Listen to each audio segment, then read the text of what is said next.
Saat ini, mau apapun motornya, mau bebek, sport fairing, ataupun terkadang bebek sport, cc-nya ya minimal banget harus 150.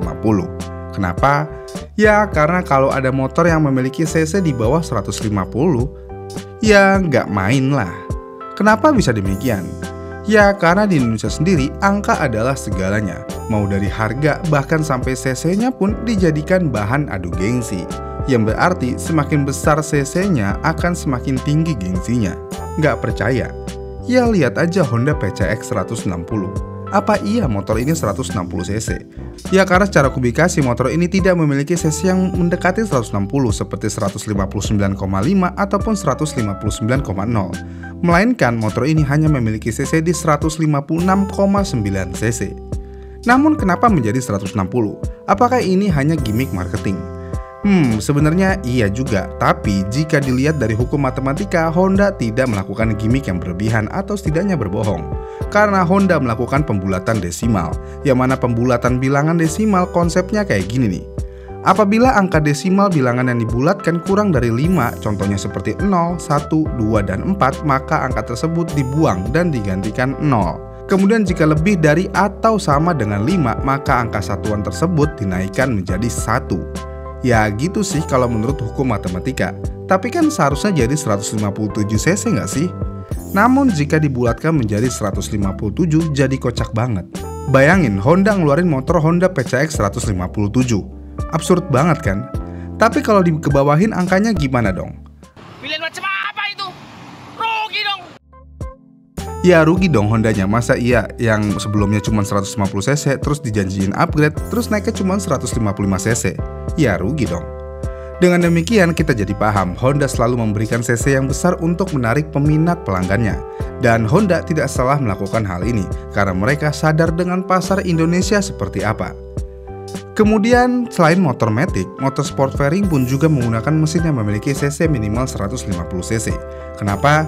Ya karena mesin 150 sudah menjadi mesin paling standar atau rendah untuk motor performance di Indonesia.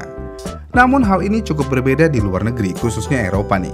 Di Eropa, mesin 150 cc bukanlah mesin standar mereka, yang mana di Eropa mesin 125 cc adalah mesin standar mereka. Dengan demikian, motor-motor katakanlah sport fairing entry level di sana menggunakan mesin 125 cc, seperti Yamaha R125. Pertanyaannya, kenapa motor sport 125 cc ini hanya dijual di Eropa aja? Kenapa nggak masuk Indonesia juga? Sebenarnya, untuk klasifikasi mesin sendiri ini berhubungan erat dengan peraturan yang berlaku di Eropa, yaitu pembuatan SIM. Di Eropa sendiri, pemula hanya diperbolehkan menggunakan motor awal yang berkapasitas 125 cc.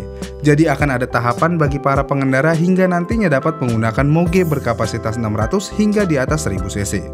Selain itu, di tiap tahapnya akan terdapat ujian yang harus dilewati. Dan untuk mengikuti ujian tahap berikutnya, biasanya akan diberi waktu sampai 1 tahun setelah mendapatkan lisensi terakhir. Dengan demikian, maka dibutuhkan waktu bertahun-tahun untuk mendapatkan full license atau lisensi penuh supaya dapat mengendari kendaraan dengan kubikasi yang besar. Jadi di Eropa nggak ada tuh anak SMP yang udah naik R15, CBR 150 ataupun Suzuki GSX. Ini semua berbeda dengan Wakanda. Anak SMP atau bahkan anak SD pun kalau mereka punya motor yang ber-cc 200 cc sekalipun, ya udah bawa-bawa aja. Dengan alasan tersebut, maka tidak ada urgensinya untuk dijual di Indonesia. Kemudian faktor selanjutnya ya karena di Indonesia seperti yang sudah saya sebutkan dan kalian sudah tahu, cc adalah segalanya. Bayangin jika Yamaha R125 dijual di Indonesia di dealer-dealer Yamaha. Apa yang akan terjadi? Tentu aja motor tersebut akan menjadi motor bulian. Tampang keren, mesin ngempos lah. Masa kalah besar cc-nya sama matic lah. Suaranya kencang tapi motornya pelan lah, dan sebagainya. Dengan faktor cc adalah segalanya, maka tidak ada alasan yang kuat untuk Yamaha atau pabrikan lain menjual motor sport entry level mereka di Indonesia yang berkubikasi 125 cc. Kemudian selain faktor tersebut, harga motor sport fairing 125 cc spek Eropa ini, contohnya nih ya Yamaha R125, harganya jauh lebih mahal daripada R15 di Indonesia, atau bahkan bisa dibilang lebih mahal daripada Yamaha R25, yang mana harganya motor ini berkisaran di harga 70-85 juta rupiah.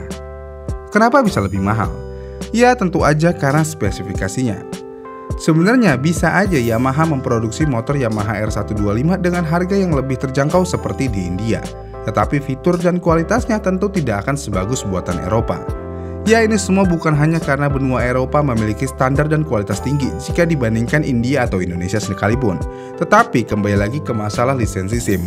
Karena pemula hanya diperbolehkan menggunakan motor awal yang berkapasitas 125cc aja, maka pabrikan-pabrikan tidak ingin pengendara merasakan feeling menggunakan motor komplikasi kecil, melainkan bagaimana pengendara merasakan moge dalam sebuah motor 125cc. Dengan demikian, pabrikan berlomba-lomba memasangkan fitur-fitur moge di R125 dengan desain yang nungging, suspensi upside down yang berukuran 41 mm, penggunaan kaliper cakram tipe radial, desain knalpot yang keren, ban bawaan yang sudah menggunakan Michelin bukan IRC. Kemudian transmisinya juga sudah menggunakan assist dan slipper clutch, yang mana ini adalah standar yang biasa digunakan di motor besar Yamaha. Dan terakhir, mesinnya yang luar biasa powerful untuk kelas 125cc. Mesin motor ini sangat gahar meskipun berkubikasi 125cc aja. Bahkan nih powernya bisa hampir menyamai R15. Yang mana mesin ini bisa menghasilkan tenaga di 14,75 dk dengan torsi 11,5 Nm. Ditambah dengan VVA, mesin 125 ini menjadi lebih merata, yang mana putaran bawah dan atasnya bisa dibilang ngisi terus. Ini semua karena camshaft-nya punya dua profil. Jadi ya bisa dibilang mesinnya bukan kaleng-kaleng. Ya, walaupun di atas kertas kalah daripada R15 sih, namun mesin ini lebih kencang dan powerful jika dibandingkan dengan Honda CR-F 150L yang hanya memiliki tenaga di 12,75 dk. Ya, memang sih nggak apple to apple karena CR-F 150L lebih mengutamakan torsi. Oke deh, kita ganti lawannya, yaitu CB 150 Verza. Motor ini walaupun memiliki mesin 150cc, tapi powernya cuma 12,89 dk. Kemudian selain kedua motor itu, mesin ini juga lebih sangar daripada mesin Bison, yang mana mesin Bison hanya bisa mengeluarkan tenaga sebesar 12,88 dk. Dengan data yang ada, kita bisa simpulkan, memang kualitas Eropa tidak bisa kita anggap enteng. Semuanya dipikirkan matang-matang. Ya, walaupun 125cc, motor ini benar-benar memiliki spek moge, dan mesinnya pun ya setidaknya lebih kencang daripada Supra 125. Dengan tiga faktor utama tersebut, makanya nggak heran kalau motor ini tidak akan dijual di Indonesia. Udah cc-nya kecil, harganya mahal, ya nggak mungkin laku lah di Indonesia. Jadi buat apa ambil resiko? Nggak peduli spesifikasi dan lainnya, karena ya kebanyakan dari kita mempunyai pikiran. Ya kan bisa dimodifikasi kalau eksterior, lebih gampang lagi modifikasi eksterior daripada mesin. Jadi ya bener-bener nggak ada alasan sama sekali untuk menjual motor entry level 125cc di Indonesia. Lagi pula apa yang mau diharapin juga, motor bebek 125cc aja atau motor matic 125cc aja nggak laku di sini. Apalagi motor sport fairing, ya cuman mimpi. Sebenarnya ada bagusnya sih jika ada peraturan yang ketat seperti di Eropa. Jadi nggak ada tuh bocil yang udah naik motor dengan kubikasi di atas 125cc. Tapi kayaknya ini sulit dilakukan dan kalian tahu sendiri alasannya apa. Itulah alasan kenapa Yamaha R125 tidak dijual di Indonesia. Oh iya, satu lagi nih. Dengan Yamaha R125 spek Eropa, kita jadi tahu satu hal. Sebenarnya CC bukanlah segalanya, karena spesifikasi dan feeling berkendara adalah segalanya. Percuma kalian dikasih motor 150 atau 200cc sekalipun dengan spesifikasi yang seperti naik odong-odong alias kopong, nggak ada feel-nya sama sekali.